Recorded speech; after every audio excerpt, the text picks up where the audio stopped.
DGISPR lieutenant general Ahmad शरीफ चौधरी ने आज 3 घंटे तवील दौरानिए की एक प्रेस कॉन्फ्रेंस की है। प्रेस कॉन्फ्रेंस में मुल्क की अंदरूनी और बैरूनी सलामती, दहशतगर्दी के खिलाफ जारी कार्रवाइयों और मुल्क की मजमूई सूरत हाल पर ब्रीफिंग दी।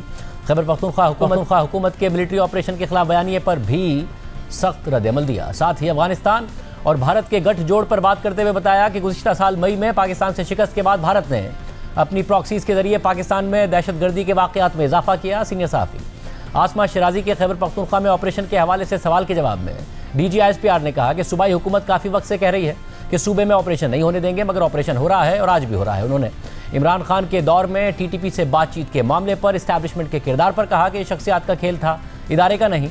वो बाइख्तियार वज़ीर आज़म थे।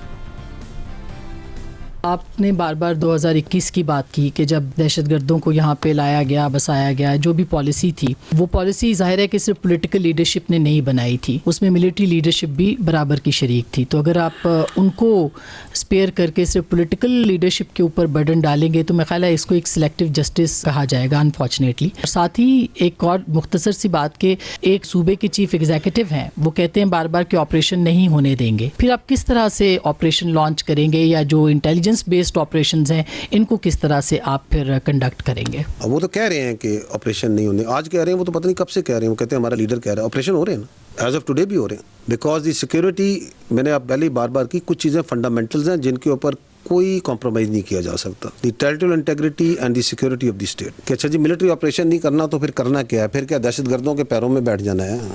फिर क्या खारजी नूर वली महसूद को सूबे का वज़ीर आला लगा देना है? क्या उसकी बैत कर लेनी है? क्या हैबतुल्लाह साहब आप बताएंगे कि चारसद्दा में क्या होगा? क्या खैबर पख्तूनख्वा की जो बच्चियां हैं, 50% जो आबादी है, उसको स्कूलों से उठा दें, कॉलेजों से उठा दें, उसको बंद कर दें कहीं पर गारों में? वो जो उस वक्त की हुकूमत थी, वो जो उस वक्त लीडर था, जो कि अपनी पार्टी को एक एज ए बिल्कुल डिक्टेटर के तौर पे चलाता है। आप देखें कि पूरी पार्टी, वो कहते हैं ना जमहूरियत, तो जमहूरियत तो सबसे सारी पार्टी तो एक बंदे के रिवॉल्व करती है। उस वक्त भी पूरी हुकूमत तो एक बंदे पे रिवॉल्व करती थी। उस वक्त भी उनको था बातचीत करो, बातचीत करो, बातचीत करो, और वो जिस चीज़ के पीछे पड़ जाता है कि बातचीत करो, बातचीत करो। और जो उस वक्त DGI थे वो किधर है इस वक्त, जिनको उन्होंने अपनी सियासत के लिए इस्तेमाल किया? आप ये इदारे पे नहीं लगा सकते, ये शख्सियात का खेल था। भाई वो वज़ीर आज़म था, वो बाख्तियार वज़ीर आज़म था, जो बाद में कहता है मेरे पास तो इख्तियार ही कोई नहीं था, फैसला नहीं करता हूँ। वो इतना बाख्तियार वज़ीर आज़म था कि उस वक्त तो वो कौम के जो आपका आर्मी चीफ है उसको कौम का बाप भी डिक्लेयर कर दिया था उन्होंने। इतना इख्तियार तो किसी वज़ीर आज़म के पास नहीं था आज तक 1947 से कि वो किसी आर्मी चीफ को कौम का बाप डिक्लेयर कर दे। हमें तो ये पता है कि कौम का एक ही बाप है कायद-ए-आज़म मोहम्मद अली जिन्ना, और कौम का एक ही शायर है हकीमुल उम्मत अल्लामा इकबाल। हम तो उसको पढ़ के से आए थे, ये एक नया कौम का बाप लेके आगे थे। DGISPR से जब खैबर पख्तूनख्वा हुकूमत को एतमाद में लेने का सवाल हुआ तो उन्होंने कहा कि बातचीत करना सियासी जमातों का काम है, हमारा काम यह है कि असल सूरत हाल आपके सामने रख दें। उन्होंने PTI के साथ बातचीत के सवाल का जवाब देते हुए कहा कि बातचीत हुकूमत का काम है, हम सियासी जमातों से बात नहीं करते। वफाक और 3 सूबों की क़यादत एक पेज पर है दहशतगर्दी के हवाले से और मुल्क की डेवलपमेंट के हवाले से, तो चौथे सूबे को इस मरकज़ी धारा में लाने के लिए उसकी सियासी क़यादत को क्या इक़दाम किए जा रहे हैं और क्या सोच अपनाई जा रही है? ये जो सियासत है ये एंगेजमेंट का काम है ना, तो जो पोलिटिकल पार्टीज़ हैं उनको एंगेज करेंगी, करती होंगी। हमारा काम ये है कि हम जो सा है दूध का दूध और पानी का पानी साफ आपके सामने, कौम के सामने रखते हैं। पाक फ़ौज के साथ बैठकर बात करने के लिए तैयार हैं? ज़रा ये भी बता दीजिएगा इसका कि आप क्या कहते हैं, आप लोग तैयार हैं उनके साथ बैठने के लिए? मैं बैकवर्ड चला जाता हूँ। बातचीत जो है ना, it is for the government, we don't talk with the political parties, ठीक है ना। तो वो पॉलिटिकल पार्टीज़ ने जो बातचीत करनी है गवर्नमेंट से करे, हमने तो कभी नहीं कहा कि हमने किसी से बातचीत करनी है। DGISPR लेफ्टिनेंट जनरल अहमद शरीफ चौधरी ने प्रेस कॉन्फ्रेंस के दौरान मजीद कहा कि खैबर पख्तूनख्वा में दहशतगर्दी के वाक़यात सबसे ज़्यादा होने की वजह वहाँ का साजगार सियासी माहौल और पॉलिटिकल क्रिमिनल टेरर नेक्सस है।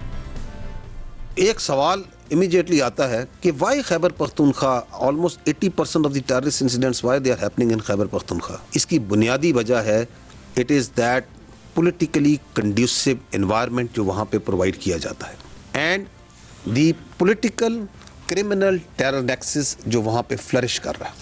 What is the government and the ruling party in that promise is saying, what is their stance on terrorism?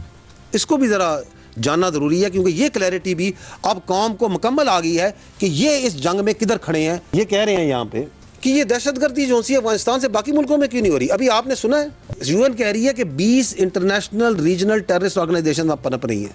वो ताजिकिस्तान कह रहा है कि हमारे इधर दहशतगर्दी कर रहे हैं। आप उज़्बेकिस्तान से पूछे वो भी यही कह रहा है, आप ईरान से पूछे वो भी यही कह रहा है, आप पाकिस्तान से पूछे वो भी यही कह रहा है। तो चाइना कहता है कि ये ETIM का जिक्र नहीं कर रहा है, चाइना के नुमाइंदा बैठे हुए यूनाइटेड नेशन सिक्योरिटी काउंसिल में कि वहाँ पे है अफगानिस्तान में, कह रहा है या नहीं कह रहा। और ये अपना बयानिया बना रहे हैं झूठा कि जी ये पाकिस्तान से सारे, बाकी तो सब बड़े खुश हैं। वो कहते हैं ना कि जाने तो जाने सारा बाग ही जाने, ना जाने तो क्या गुल ही ना जाने। तो सबको पता है, लेकिन खैबर पख्तूनख्वा की हुकूमत को इसका पता नहीं। सवाल ये है कि कभी इन फितनाल ख्वारिज ने, इन दहशतगर्दों ने कभी इन पे हमला क्यों नहीं किया? हर पॉलिटिकल पार्टी पे, उनके अमायदीन पे, उनके लीडरों पे हमला किया या नहीं किया? वो आपको नजर आ रहा है, वो खुद कहते हैं कि हम गैर मकबूल, किस में मकबूलियत चाहते हैं? फितनाल ख्वारिज में। किन के मंजूर नजर बनना चाहते हैं? फितनाल ख्वारिज के। DGISPR ने अफगान तालिबान पर तनकीद करते हुए कहा कि अफगानिस्तान में कोई हुकूमत नहीं है, वो अपने आप को बुरी अफगान हुकूमत कहलवाते हैं। अफगान तालिबान TTP की मदर ऑर्गेनाइजेशन है। क्या वहाँ हुकूमत है? वहाँ कोई हुकूमत नहीं है, वो कहलवाते हैं अपने को इंटरम अफगान गवर्नमेंट। वहाँ पे एक जोग्राफिकल एक्सप्रेशन है अफगानिस्तान, जिसमें 42% के करीब पश्तून है, तो 58% वहाँ पे ताजिक भी हैं, उज़्बेक भी हैं, तुर्कमन भी हैं, हदारा भी हैं और बाकी एथनिसिटीज़ भी हैं। Is there inclusive government there? No, there is not. क्या वहाँ दहशतगर्दी का खात्मा हो जाता है? कॉन्ट्रेरिली पूरी दुनिया से दहशतगर्दों के लिए, नॉन स्टेट एक्टर्स के लिए वहाँ पे एक आमाजगा बन जाती। फिर क्या करती है वो जो Afghan Taliban, which has now the mother organization, वो TTP को अपने तर्ज अमल के ऊपर उसको ऑर्गेनाइज करना शुरू करती है। उसी तरह का ऑर्गेनाइजेशनल स्ट्रक्चर उसका बनाना शुरू करती है, उसको ट्रेन करना शुरू करती है, उसको डायरेक्शन, गाइडेंस प्रोवाइड करना शुरू करती है। DGISPR ने गुज़िश्ता साल की जंग का हवाला देते हुए कहा कि मई में मार्का हक में पाकिस्तान ने भारत को शिकस्त दी तो भारत ने अपनी प्रॉक्सीज का इस्तेमाल किया और पाकिस्तान में दहशतगर्दी के वाक़यात में इजाफा देखा गया। फिर पाकिस्तान ने अक्टूबर में पाक अफगान बॉर्डर पर दहशतगर्दों के ठिकाने को निशाना बनाया। उन्होंने मजीद कहा कि पाकिस्तान के पास अफगानिस्तान से पाकिस्तान में दहशतगर्दी के वाज़ेह सबूत हैं, थर्ड पार्टी मैकेनिज्म के जरिए उसकी तस्दीक की जा सकती है। मार्का हक में जब इन हिंदुस्तान का मुंह काला किया जाता है तो how then the effort is immediately put into by the Indians into the non-state actors, that is their proxies, फितनाल Hindustan और फितनाल ख्वारिज। तो आपको एक फ्लिप नजर आ रहा है यहाँ पे, आपको एक सर्ज नजर आ रही है May onward, and the terrorist incidents per month rise up to 540 और बेस ऑफ ऑपरेशन क्या है? Afghanistan. And then we carry out strikes on terrorist on Pak Afghan border. अक्टूबर की बात कर रहा हूँ मैं। We carry out strikes on terrorist on Pak Afghan border, not on Afghan Taliban, not on their posts. And what Afghans did, who are acting as the Afghan Taliban regime क्या करता है, who is acting as a proxy, as a base of operation for the Indians, they attack Pakistani posts. They come in direct support of the terrorists. तो फिर जो जरूरी था वहां पे वो भी रियासत पाकिस्तान ने किया। घंटों के अंदर दर्जनों अफगान पोस्टों को ऑब्लिटरेट किया गया। So we didn't target the TTA, we didn't target the Afghans. ये तो आप TTP है ना, अगर वो आ रहे हैं तो हाँ, आपको क्या प्रॉब्लम है? So we must understand and we are saying at that time also, after that also, no also, कि ये आप एक वेरीफाइबल मैकेनिज्म बना लें, यहाँ पे थर्ड पार्टी से बनाना बना लें। हमारे पास तमाम सबूत मौजूद हैं कि यहाँ पे कौन कौन दहशतगर्द है, किधर किधर मौजूद है, कहाँ कहाँ आप किसको जगह दे रहे हैं, कैसे दे रहे हैं। एक और जो क्लैरिटी आई, इसकी एक बड़ी वाज़ेह मिसाल मिली आपको अक्टूबर के अवाइल में, कि जब आपकी यहाँ पे उनके साथ झड़पें हो रही थी, जिसमें आपने दहशतगर्दों को, TTP को, फितनाल ख्वारिज को हिट किया और उन्होंने पाकिस्तान पे किया। उससे पहले उनका जो सो कॉल्ड वज़ीर ख़ारजा है इस कब्ज़ा ग्रुप का, ये किधर था? ये ज़रा क्लिप देखें, ये मंजर ही काफ़ी बताते हैं कि ये नेक्सस क्या है। अक्टूबर से पाक अफगान सरहद बंद है। इस हवाले से सवाल का जवाब देते हुए DGISPR ने दावा किया कि पाक अफगान बॉर्डर की बंदिश से पाकिस्तान को कोई नुकसान नहीं है, बल्कि फ़ायदा ही फ़ायदा है। हमें इससे क्या प्रॉब्लम है कि यार बॉर्डर बंद है, यार बंद रखें यार। इस बॉर्डर से जो इल्लतें हैं, other than terrorism, Afghan transit trade जो आपका होता है, वहाँ से जो रिवर्स में आके आपको लॉस हो रहा है, आपकी स्मॉल एंड मीडियम एंटरप्राइज को वहाँ से जो आ रही है, वहाँ से जो आपके दहशतगर्दी आ रही है, वहाँ से जो आपके ऊपर जो बाकी इल्लतें वहाँ से आ रही हैं, हमें तो फ़ायदा ही फ़ायदा है, हमें तो कोई नुकसान नहीं है। पाकिस्तान की इकोनॉमी इससे नहीं जुड़ी हुई मेरे भाई। हमें ये पता है कि उससे आपका जो इकोनॉमिक बेनिफिट है as compare to the security concerns, और सिक्योरिटी जो आपको हिट मिल रही है वो उससे बहुत लार्ज है। उसका दोनों का आपस में कोई मैच ही नहीं है भाई। DGISPR ने ब्रीफिंग के दौरान तहरीक इंसाफ के सीनियर रहनुमा सद कैसर और वज़ीर आला खैबर पख्तूनख्वा सुहेल आफरीदी के सूबे में ऑपरेशन के खिलाफ बयान भी दिखाए और PTI की सूबाई हुकूमत की पॉलिसी पर तनकीद की। इस पर PTI की तरफ से सख्त रद्द-ए-अमल दिया जा रहा है। तहरीक इंसाफ के सेक्रेटरी जनरल सलमान अकबर राजा से सवाल हुआ कि DGISPR ने आपकी हुकूमत पर इल्ज़ाम लगाया है कि खैबर पख्तूनख्वा में दहशतगर्दी के वाक़यात में इजाफा पॉलिटिकल और क्रिमिनल नेक्सस की वजह से है और आप दहशतगर्दों को सपोर्ट करते हैं। जवाब में सलमान अकबर राजा ने कहा कि एक बयानिया बनाने की नाकाम कोशिश है। सब लोगों को पता है कि दहशतगर्दी क्यों है। DGISPR ने अभी प्रेस कॉन्फ्रेंस किया। उन्होंने कहा कि साफियों से पूछा कि आप बताएं कि KPK में 80% दहशतगर्दी के वाकयात ज्यादा है बाकी सूबों के निस्बत। उन्होंने फिर उसकी वजह भी बताई कि ये पॉलिटिकल क्रिमिनल नेक्सस की वजह से है।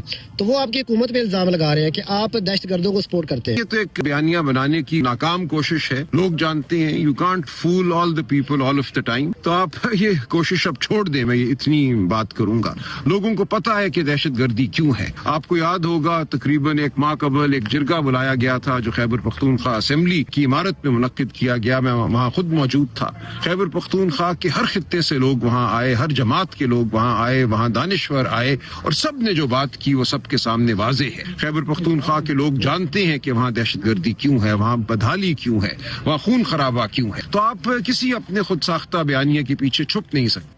इसके अलावा PTI सोशल मीडिया पर भी अपने अकाउंट्स के जरिए, ऑफिशियल अकाउंट्स के जरिए सख्त रद्द-ए-अमल दे रही है। साथ ही आज ब्रीफिंग के दौरान DGISPR ने अफगान तालिबान हुकूमत के हवाले से सख्त ज़बान इस्तेमाल की, उन पर दहशतगर्द तंजीमों की सरपरस्ती और भारत के साथ गठजोड़ का इल्ज़ाम लगाया। बात इसलिए अहम है क्योंकि तकरीबन 3 महीने की कशीदगी के बाद गुज़िश्ता दिनों दोनों ममालिक की क़यादत के मस्बत बयानात सामने आए थे और खबरें सामने आ रही थीं कि सालिसों की दरख्वास्त पर दोनों मान गए हैं कि अवामी सतह पर सख्त बयानात नहीं दिए जाएंगे। DGISPR की प्रेस कॉन्फ्रेंस पर अफगान तालिबान का भी रद्द-ए-अमल सामने आया है। तर्जुमान अफगान तालिबान ज़बीउल्लाह मुजाहिद के बयान के मुताबिक पाकिस्तानी फ़ौज के तर्जुमान की जानिब से हालिया प्रेस कॉन्फ्रेंस के दौरान अफगानिस्तान के हुकूमती और समाजी ढांचे से मुताल्लिक दिए गए बयानात न सिर्फ हक़ाइक़ के मनाफी हैं बल्कि एक ज़िम्मेदार अस्करी मनसब के तकाज़ों से भी मुतसादिम हैं।